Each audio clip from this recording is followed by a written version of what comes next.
I came in, people were asking me which program I was in, and a few interesting questions like that. And I thought, this is my second home, which John had said. I work as a provincial literacy lead. I support boards in the Toronto region and London regions. My home is in Stratford, so I am, I guess what we call on loan to the ministry from here in Perth Catholic. I've been in this role, I guess we're going on 4 or 5 years right now, and it is an interesting role in that I get a chance to work with boards around adolescent literacy. So it could be around research, it could be around resource development, it could be around improvement planning, collaborative inquiry, various other forms of professional learning.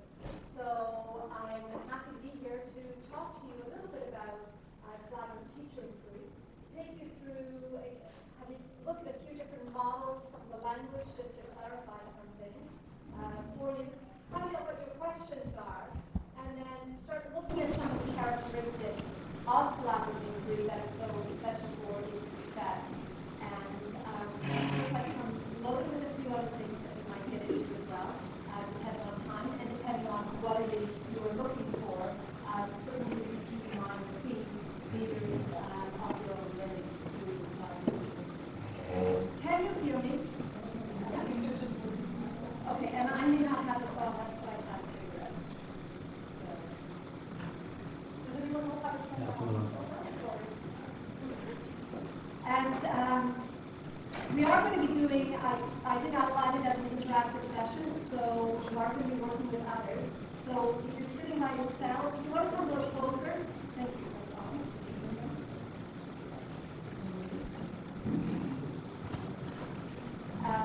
You are going to be working with others, so you will need to get a table of 4 or 6 or 7. Okay.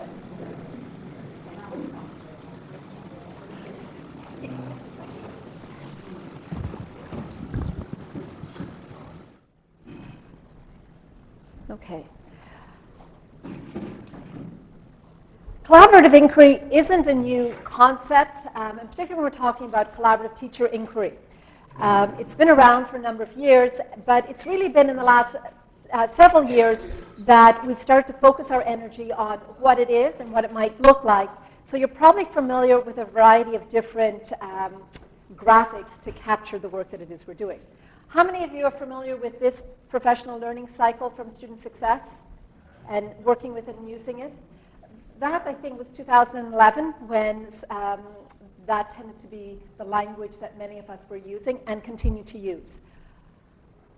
Another one that some of you might be familiar with is collaborative inquiry for teachers. This is from a resource that actually Jen Dunn, a colleague of mine, put out a couple of years ago. And what this framework does is it frames the different stages, such as framing the problem, collecting the evidence, analyzing the evidence, and then that idea of celebrating and sharing the learning. Again, essential characteristics to collaborative inquiry. Here's another one from John Hattie. How many of you are familiar with some of John Hattie's work? Visible learning for teaching. He's done the meta-analysis and has captured some really interesting findings for us after looking at many, many different sources and studies. So when you look at this again, we're looking at the language of learning. We're looking at what do I want to learn, what is the success criteria, taking us through assessing to get a baseline as to where students are, and then planning, strategizing, acting on that, and again, the importance of reflection. We also have this one from Helen Timperley, which came out several years ago. And if you take a look, where is the starting point? I guess there could be a number of different starting points, but if you take a look at the upper left, what knowledge and skills do our students need? What knowledge and skills do teachers need so that we ourselves see ourselves in this whole process of collaborative learning? And here's another one that is fairly recent that came out last year. Again, this is Helen Timperley, the previous slide that I showed you, is building on that, and she refers to it as the spiral of inquiry. And what it is what's going on for the learning, for the learners, this idea of the scanning, the focusing, developing a hunch, the learning, how do we know, taking the action, checking, and it continues. The idea that collaborative inquiry is iterative, the importance of reflection, And all of these aspects are very important to collaborative teacher inquiry. Here's another one that is in the monograph that came out last year, last fall. And looking at, it starts off with the student experience. This is a screenshot, that's why those lines are there. There's another part to the document. Starting off with this, everything, the student experience is nested in all of these other rounds, such as the professional discourse, the dialogue with others, the pedagogical knowledge. How are we growing and learning from our practice? What is it that we are looking to grow in, to change, to transform, to refine, to be much more precise with what it is we're doing, and having that culture of inquiry. So really the whole purpose of so much of this is to develop what we call a culture of inquiry, where we are always questioning, we're working with others, we're testing what we think might be a solution, and then tracking the evidence and documentation of what our learning is. It just doesn't fizzle out and off it goes elsewhere. And here is another structure that we had worked with. In the work that I do around adolescent literacy learning, we have a group of principals who put out many resources. One is around the Leaders Connect. And this came from their document, Leaders Connect, last fall, leading a process of improvement in literacy. And again, it's all focused on the student literacy learning, and it could be on any learning. Looking at the school improvement plan, you're investigating, you're developing, you're activating, monitoring, and you're evaluating. So what I've tried to show you through, I think there are 7 different images here. These are all different interpretations, or different graphics representations, I should say, of what collaborative teacher inquiry is. What I want you to think about for a moment is, when you looked at those, what were perhaps the commonalities? What do you see as essential in collaborative teacher inquiry? So what would be those must-haves? Let me give you a moment to think about. I know I went through some of that rather quickly. Turn and have a little conversation with your table partners or your elbow partners, and I'll call you back. I'm just going to give you a minute for this, and we'll hear from you. What did you see was repeated, or themes that were coming through in these images? Okay?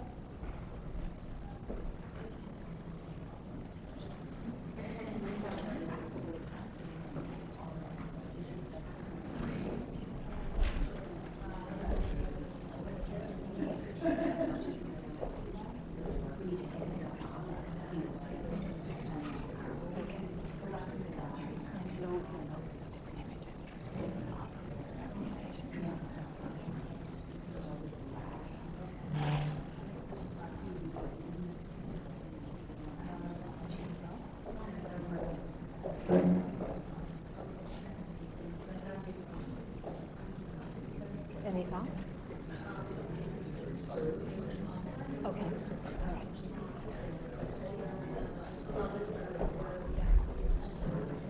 Okay, can I invite you back together as a whole group, please? What were some of these characteristics of collaborative inquiry that you noticed were repeated, or that are essential, or maybe you feel maybe they weren't even reflected here? What were some of your thoughts from your table discussions? Yes, table 15. We noted 2 things.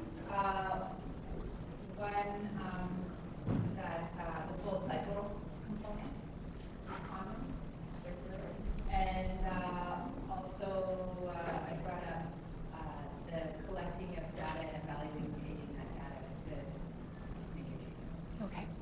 And that's an important point, and we'll speak to it again as we continue on, is that collaborative inquiry, as I said, is nothing new.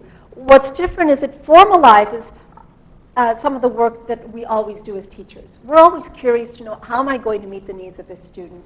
And sometimes we might have those casual conversations with our colleagues to figure something out, to put something together, to try it out. But we don't necessarily go back to it. We don't necessarily go back to our colleagues to talk about our findings and sharing it. We don't necessarily go into the student work. Okay, they got it, they were excited about it, and we move on until we've got our next challenge. So the idea of collaborative inquiry is that coming together and completing, as you pointed out, that full cycle and having some sort of documentation. Because what's the point in doing something and learning something if we can't share it in some way for us to learn and for our colleagues to learn from it too? Thank you for picking up on those points. Some other key things that you felt are important. Yes? I think it ties in with what you said, that component of reflecting on teacher practice and the effect that a particular strategy has had. So you have to have that reflective piece so that you can see whether or not you need to try something new, something different, because you know what we've done, the students haven't learned, they need to learn. So that reflection piece, and so not just moving on, but kind of going back. Thank you very much for that. Really, the importance of reflection in the classroom, in the schools. Lives are so busy. When the bell rings, you're going. And particularly in the secondary school, you've got, I just think time speeds up in many ways because you've got 75 minutes or whatever the structure is to your day. You've got the students. There are so many other things going on, then out the door they go. So, and you may not see them again until the next day, if you're lucky because they're not involved in some other activity or you're involved in an activity and all of this.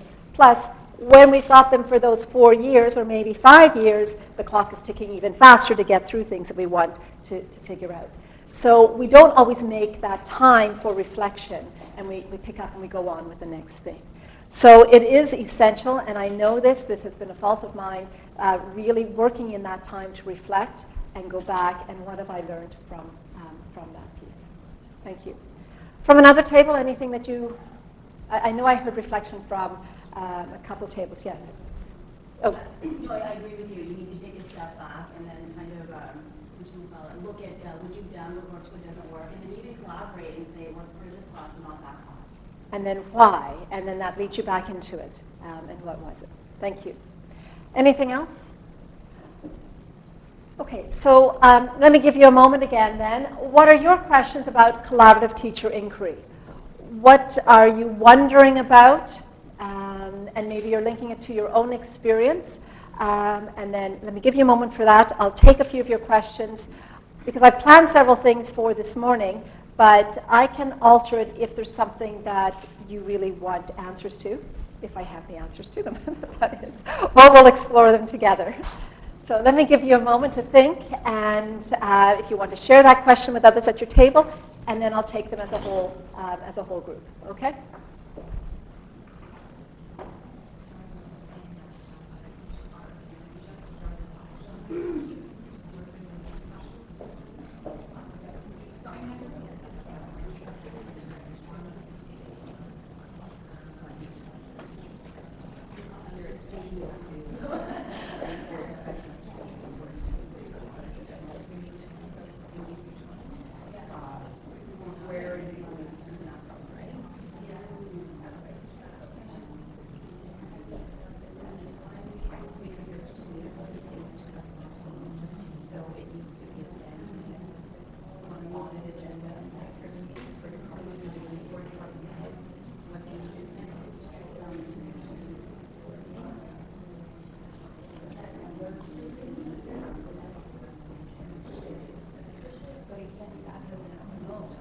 Can I give you a moment then to think about those questions, and then we'll hear what your questions are.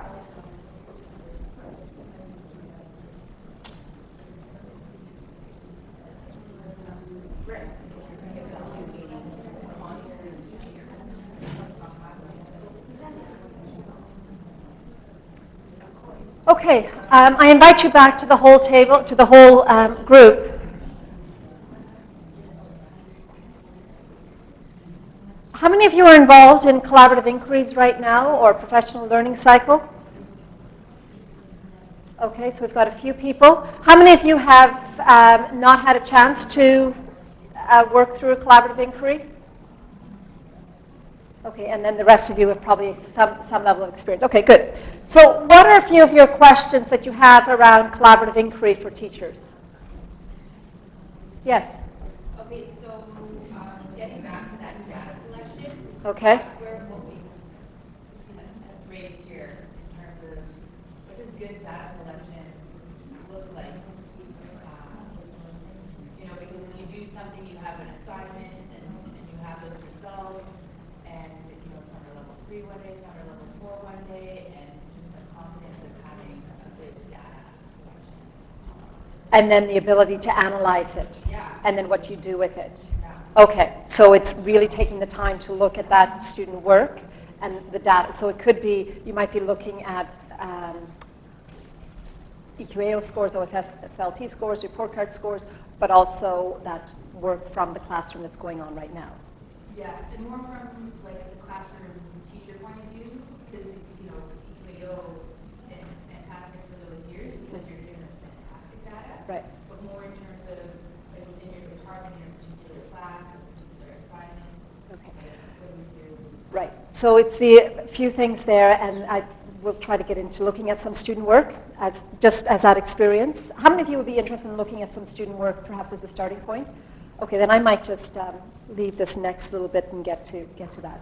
But before I lose this train of thought, it's also when you're looking at that data collection, it's looking at various sources which help to paint that larger picture. Certainly there is the demographics, there are the school processes, so that would include what you're doing in the classroom. It could be the standardized scores and all. So there are various sources that we need to keep in mind when we're looking at our improvement planning, so we're not just going with one point. And maybe this experience of looking at student work might help to reinforce what that is. Okay, thank you. Someone else? Questions that you have around teacher collaborative inquiry? Yes, sorry. I think that from an administrative perspective, the question is always to find time for teachers to collaborate. It's easy to say yes, collaboration is important, but then we also have to allow our teachers for that time to meet. If it's important enough, then the time has to be there as well. Right. And then it's the funding and all. And then I don't know about you, but I'm thinking your experience is the same as mine. If you're involved in activities, you're out of the classroom a lot. So can I afford to take another day or half day out of the classroom? And those realities. So then we're looking at what are our priorities and what is it I'm really struggling with to make happen, and I'll work with that. And it can't be a one-shot deal because, again, collaboration is ongoing. Mm-hmm. And there are those important times where you come together formally, and that's a piece on the documentation as well, and what are the expectations. Okay, so I'm going to change this up a little bit, but I will leave some resources for you. Were you going to say something, Joanne? Yeah, let's just sort this out. So I will leave you some resources, but then we're going to look at some student work so you can think about what do you do when you're trying to identify what is that need, and then when you're looking at the data, which is work, what do I do with it? And then what's my plan and where do I go from there? Is that something that seems to be of interest for most of you who are here? Okay, at least one.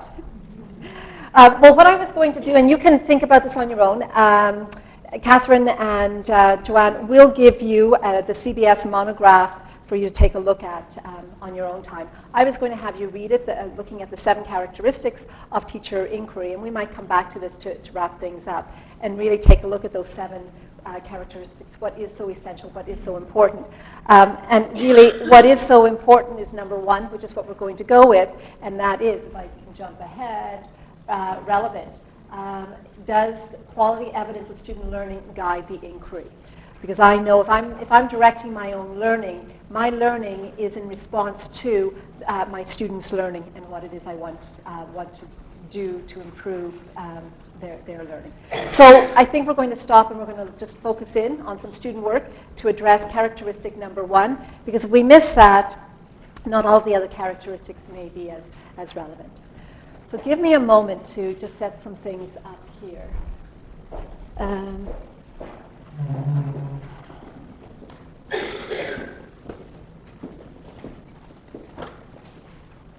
don't we just look at Tom and Natasha's work? Yeah, you can do a couple of each table, and then I'll walk them through things, and then one per table. That'll be good. So I'll set the situation up, and yeah, we'll go with it like that. Okay.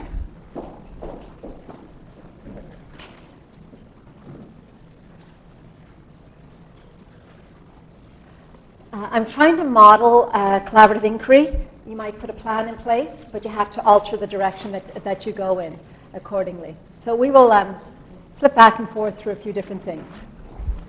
So what you're going to look at some student work, but let me set up the situation for you and take you through this experience, and then I might have some other slides I could show you here. So the situation is this. You're looking at a sample literacy text, and this could be in a grade 9 science class, or it could be in a 2P English class. It could be in an OLC class. There are a variety of classes that you could use this. What the situation is the student learning goal, because when we're looking at the impact, and I'm thinking back to what Dr. Berger said this morning, we're looking at the importance of changing and transformation and that idea of growth. So we're looking at achievement and the impact on student achievement. That's the reason why we are going through these collaborative inquiries. We want to make a difference, and we want to have an impact on students' learning and achievement, which means that it's going to require that we take courage, and that we have courage and we take those risks. And that's done through collaboration, through the support of one another. So we're looking at these learning goals. I can identify key ideas and supporting details from a text. The sample text that you're going to be looking at is an infographic.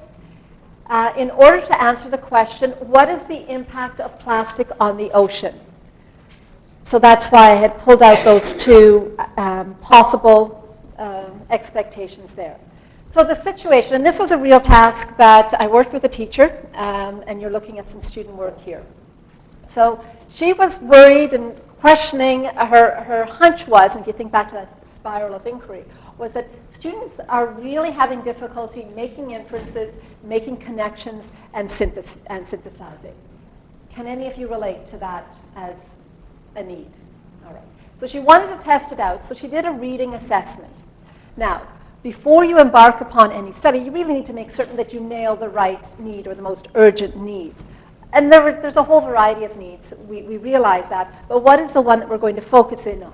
And so I need to make certain that I get it right. So this is a reading assessment that does not have much feedback given to the students at this point. She did follow up with another task afterwards. So this is that initial embarking of it's almost like outside of that professional learning cycle or collaborative inquiry cycle, because I got to check to make certain I got it, and then going into the deeper cycle.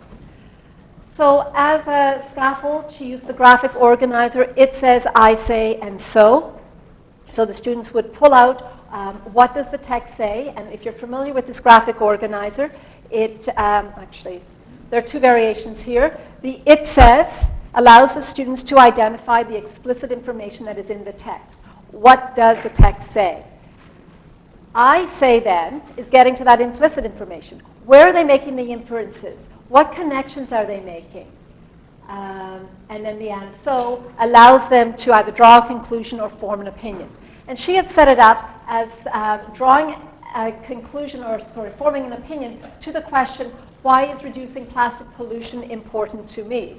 It's kind of interesting that this picks up on the pond experience that Dr. Berger was talking about this morning. So imagine this was something along those lines with that class, and I think we can all relate to this with all of our students. So she had the one graphic organizer on the left, and then she slightly altered it and stretched it out this way. So there are variations of this, so it's an adaptation, and that's one of the things that you can think about when you're scaffolding your students' work. I'm not going to have you do this full task just because of time, but take a moment to look at the graphic the infographic, and think about what does the text say, what are you saying, and so. Because any time that you're going to be looking at student work, you need to have done the task yourself to know what is the success criteria, to know is the student hitting it, does the student also know what to be hitting, and then where are those gaps, so what we can address. Because of time, you're not going to have much time to do all of it, so just go through and think about that. And I have it here in a larger one with the color. So you can look at that while you're also looking at the black and white one, thinking about what does the text say, what do you say, and the and so. I'll give you a moment for that.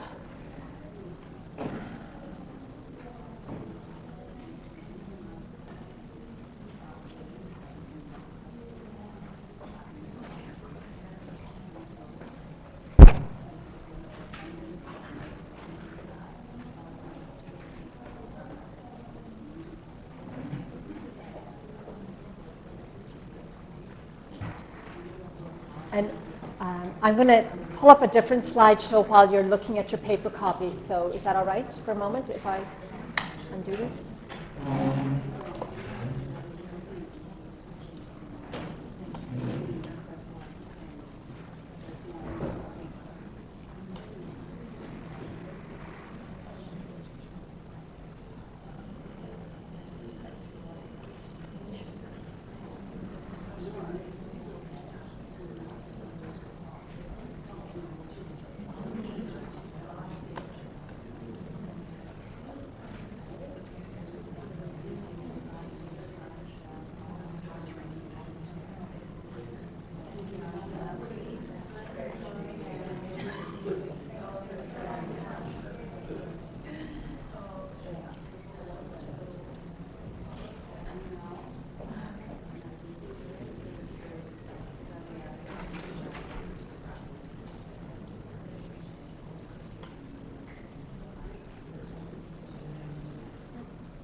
Okay, do you have the gist of what the text says? It says, I say and so.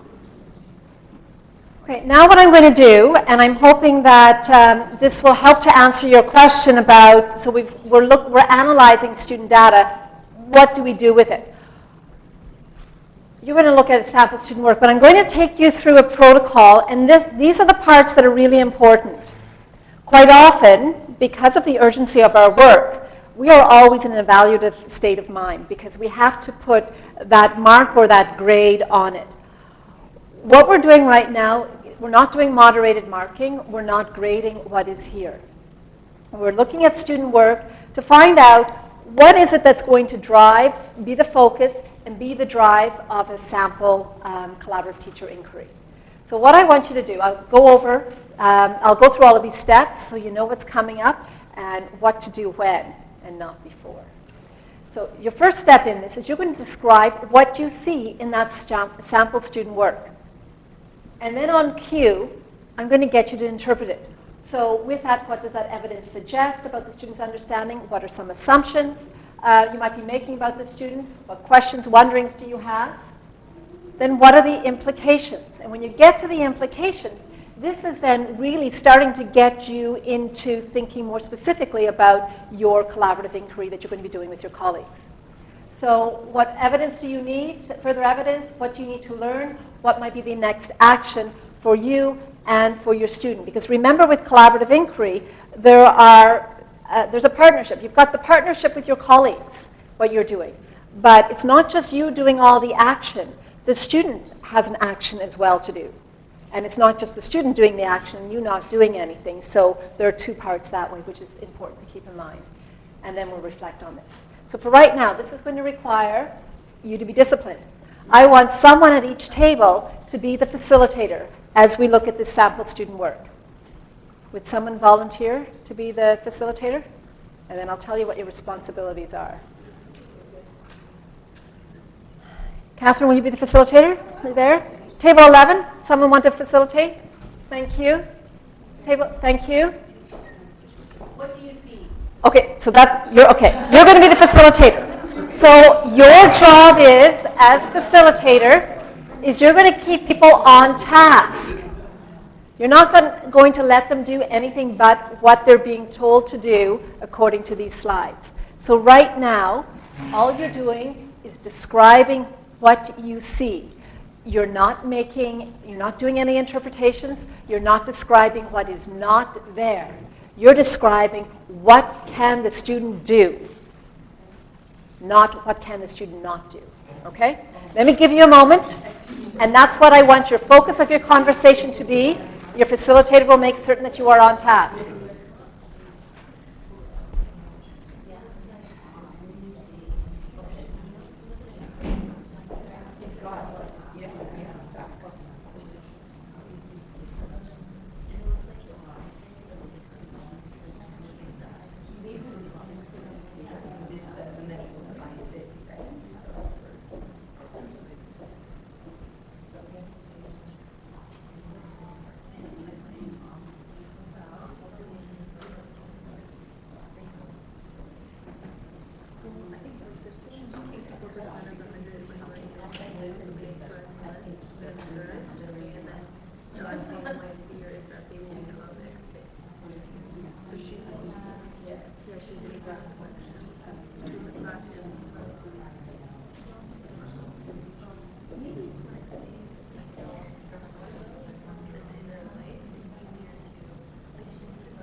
you jumping ahead to one of the other points?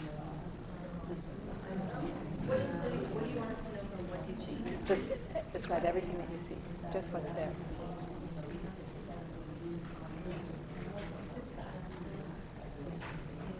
All right.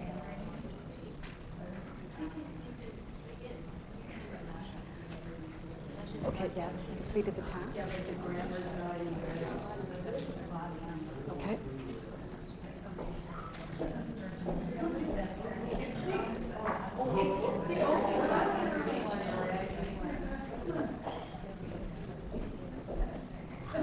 Can I interrupt you for a moment? How many of you have finished describing what you see? Okay. How hard has it been to hang out in what you see without making comments about your thinking or what you're interpreting and you're wondering? It's hard, isn't it? Yeah. Okay, that's why I had the facilitator or the police at the table there for you to check you.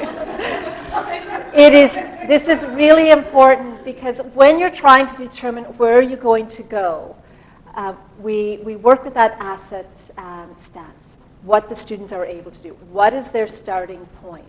And we're really building on that growth mindset, okay?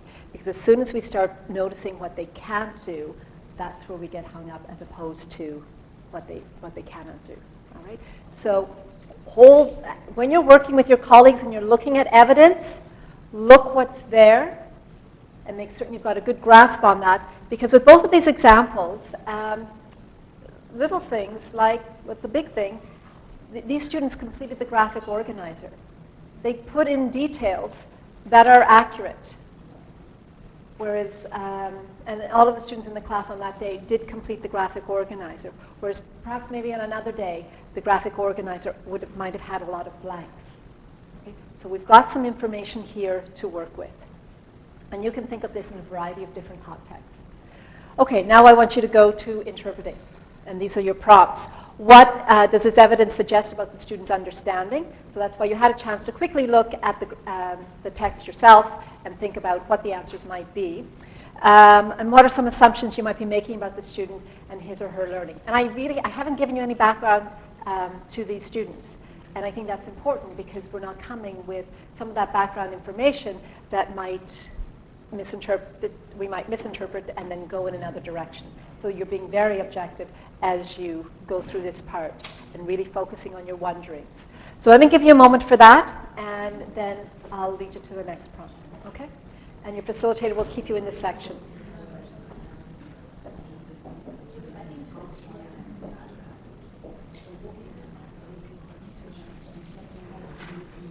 I will also send the slides from today to Joanne and Catherine, so you'll always have access to them, okay?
Let me give you time now to go ahead to the implications, because I think you might naturally be ready to go here. So after all of your wonderings, what are the implications? What next? And actually, maybe I should hear from you. What are some of your questions or wonderings about this work that you might need to share with the whole group? This is an OLC class. So, yeah.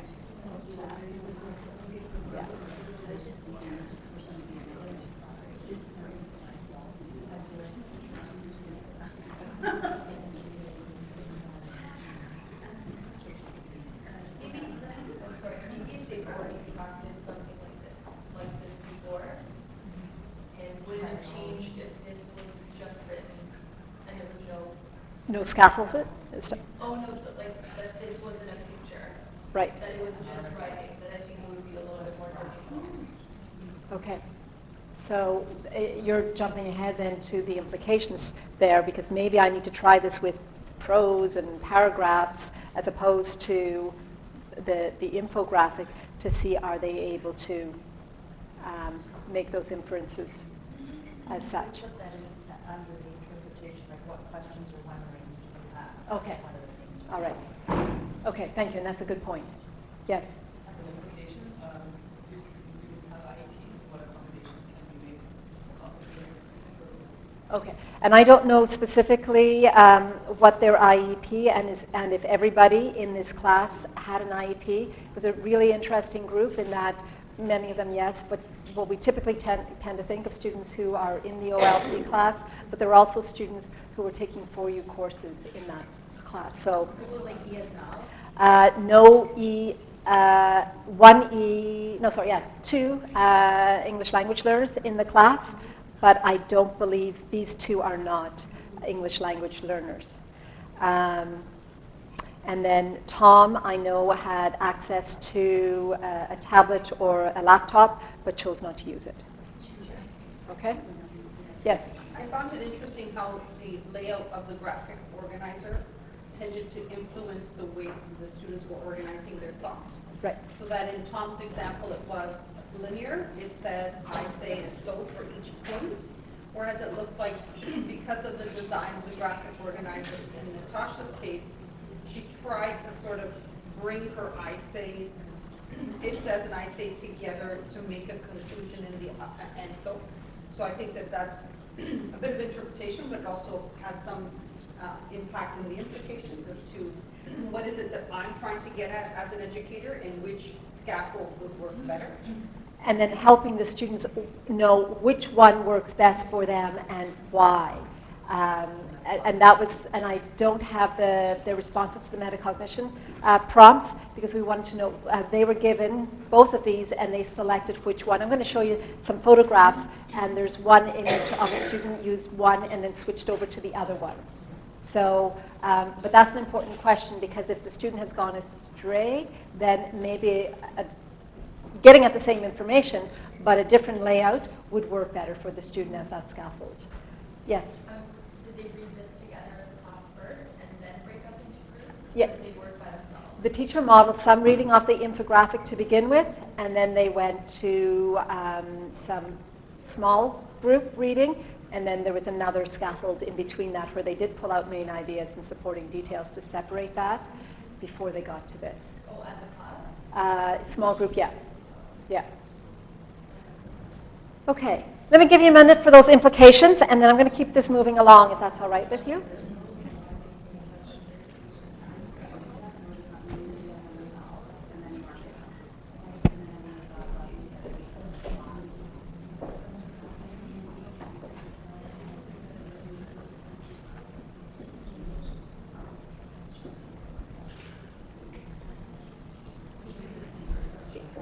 Is it 11:45 we're going into? Yes. Okay. We could spend forever on this, but I'll just cut it short just so they've got a taste of it.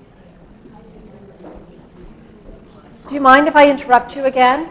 Because I think you've got a lot of really good questions, and maybe I can show some answers to this. But and I really hope I'm helping to answer your question on what do you do with like what does data collection look like? This is some evidence of student learning to embark upon a collaborative inquiry to get you thinking about the implications. I can't remember what comes next. You've got some good questions, but can I ask you just to think about this?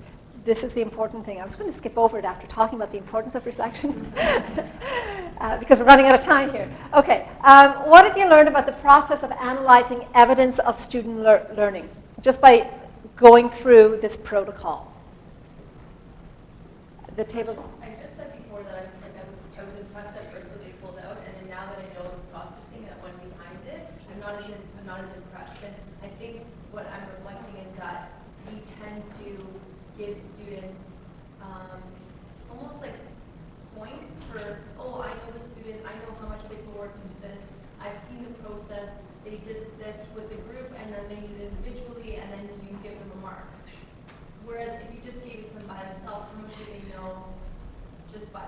Right. And then, I don't know, so, because I'm thinking, I do things like this too, and then I'm like, oh, look at the good job they did, but then half the work I've kind of already Set done up. for them. So how much is it that they know? Without saying, what are these main ideas, what are the supporting ideas? All right. I haven't had a chance to go back to this teacher, so she was going to continue to work with this, and then with some support and explicit teaching, then getting them to be doing it more independently. What would that look like? I don't know whether it was an infographic or another type of text she was going to use, and letting them select, would they go to a graphic organizer to help them form that opinion? That's the piece that I want to get to see what's the difference now. But those are so important because we're always, pushing, in some cases we're pulling our students across that finish line to get through the coursework. Yes? Just to clarify for myself, was this presented and to be used as a reassessment? Yeah, to determine. So the teacher hasn't started into her collaborative inquiry. She just had that hunch. This is, I think, where I really need to start. Because there are a lot of needs points that she could have started with, but she wanted to land on something to get started. So from this then, she would then go deeper with helping to support students with their ability to make inferences, synthesize the information, and then get to forming opinions. Just to add on to that, we're working on the professional learning cycle with our staff, and going through each of those Stages? as a department, right? And Right. the hardest thing was trying to come up with a reassessment, because we did come up with a reassessment, we tried it, but then it really, in many cases, we found that reassessment really wasn't assessing what we wanted to assess. Yep.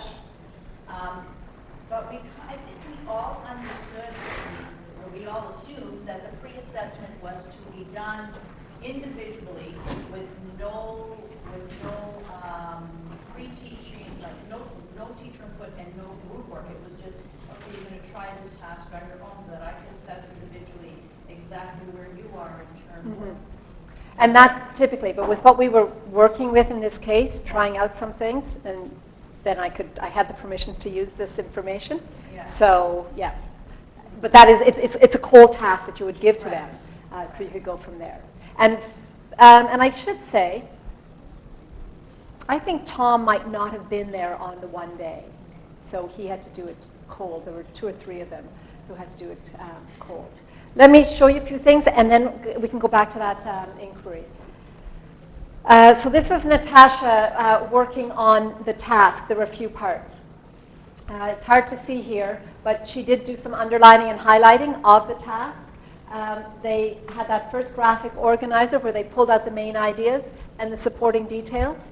They very quickly figured out, if you look closely at that infographic, there are the blue headings. Most of them got that information because they were familiar with text features, and that was all on their own. And then they selected supporting details. A lot of them chose to use numbers, and others pulled out other information. So I think whatever spoke to them, and I wondered, does this mean that this person is more of a number person and sees supporting details as statistics and all. So that was an interesting point. Then from there, you can see Natasha used that graphic organizer, and then she wrote an opinion piece. So there you see her, this, and there is no teacher feedback on any of these. They were going through it, and then she wrote a paragraph. I think I have Tom next. Tom's use of the large text for the main ideas, supporting details with a smaller size, and going through the process here. And that's his, that was his paragraph response. Okay? So, and I might have some students with all of this is another student, we don't have her work right now, but you can see the use of color. So she had a lot of those strategies. So I'm going to pull out, escape from this one and pull up the other one, because I want to go back to the, sorry, here we go. What you were talking about, in Catherine, maybe they might have it with the Adolescent Literacy Guide. This one? That one there, yeah. So With the Adolescent Literacy Guide, how many of you have some familiarity with the guide? Okay. I need 2 full days to go through that with you. Anyhow, you're receiving pages 50 and 51. The Adolescent Literacy Guide is a professional learning resource to support educators with adolescent literacy. It's helping us understand what do we mean by literacy. So those 3 big ideas of the ability to think, express, and reflect, and then supported by the components of the 5 components of critical literacy, metacognition, questioning, strategy, and voice and identity. So what you have is that professional learning cycle stretched out, giving you some examples of what a collaborative inquiry, and this was an interdisciplinary collaborative inquiry team did. They had that hunch, that inkling, what is the student need? So then in the plan, and I hope you can read it, and if not, you can go to the EduGain's website. In the plan, you start off identifying what is the need. I'm referring to a literacy need because that's the perspective that I come from. Maybe it's something to do with numeracy, maybe it's something around something else. But you have to do that assessment as you were referring to that cold task. You just looked at a sample assessment task that helps you look at the evidence to determine where to go. From there then, check to see where does it go. You might find the guide is of help because it does make connections to the components and support that is there. There are many other resources that you can go to and use. But when we're looking at collaborative inquiry, it is a form of professional learning. And so what that suggests is that what I've been doing, as knowledgeable as I am in my area, it's not working. There's a bit of a gap there. I too have to do some learning. Where am I going to go for that learning? How am I and my colleagues going to learn to work through something to support where it is we're going? And you're lucky here with Toronto Catholic because you have some great resources. You've got some very knowledgeable people who support the work that you're doing. And what that is it's supporting in that partnership. And that's the thing about collaborative inquiry, when you go back to these 7 characteristics on that monograph, is the partnership, co-leading, co-learning. No one is in an evaluative position and making judgments. You're working together as critical friends. So from there, you put together, you're going to act on something. So if we're looking to support these students, what else is there that they could use to, there'll be some explicit instruction around making inferences, going deeper with their making connections so they go beyond maybe connections to self. So what lessons am I going to use? What am I going to design? Am I going to have my colleague or colleagues in my classroom with me? Are we going to go back and look at the student work? And that's the thing with collaborative teacher inquiry. A lot of people become a little bit fearful because we think we are being judged. The work that we are creating together and working on together is our work, and the focus is on our students. And we all, if we can think about us as being school teachers as opposed to classroom teachers, we belong to all of them just like they belong to us. So what can I do to support their learning in my class and in others' class? So looking at the student work takes away some of that fear that I'm being judged for my abilities. So it's a particular stance that you need to have. And then it's observing what's going on. How am I going to make the changes to meet their needs? And trying it out, because we know that sometimes one try doesn't get us the results that we want. That's the idea of reflecting on what I did and going back to the point on reflection. So I'm hoping that handout gives you some specific examples with a link to a particular resource that might help to lead you along. Okay, so I had, I know I'm on 11, we've got 2 minutes, right? So as your time to reflect, I've jumped through a few things quickly here, but I wanted you to have a taste, particularly when you brought up the point about looking at that evidence, and I don't know whether we've completely answered your question, but getting into looking at student work is important. So I have a couple of prompts here. Yeah, there's a handout where I had other things listed for you to do. We didn't get to, we did something else. So if you go to this 4 A's for your consolidation, and the consolidation part of any lesson or session is where you bring your learning together through reflection and you think about what are your next steps. So I want you to think about collaborative inquiry as an approach for professional learning. and using these 4 A's. When you think about collaborative inquiry and working with your colleagues for you to learn that's connected to your students' learning, what do you agree with? What are your aspirations? What do you aspire to do, or for your work, what do we want to aspire to or work toward? And then alignments. So we're also thinking about our stances here. What is the current reality, and what is the gap in terms of where you are and your aspirations? So what is it you need to support where you want to go with your collaborative inquiry team and with your colleagues? And then adjustments. What needs to be done to succeed?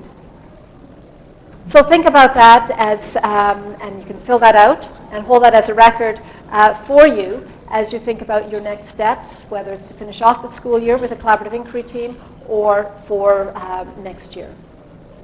Thank you.